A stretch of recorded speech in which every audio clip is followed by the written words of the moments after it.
Hi everyone, in front of me I've got HUAWEI P10 Lite, and let me share with you how to show battery percentage on the status bar in this device. So if you've got only the battery indicator and you'd like to have the exact percentage of the usage of the battery next to the battery icon or in other configuration, all you have to do is to enter the settings, and here we have to find the battery section, so let's tap. Now let's localize the last option, battery percentage, and as you can see here we've got 3 different options.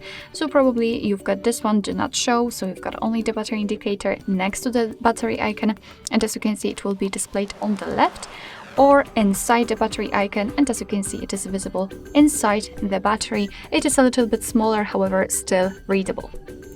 Alright, so that will be all. Thank you so much for watching. I hope that this video was helpful, and if it was, please hit the subscribe button and leave the thumbs up.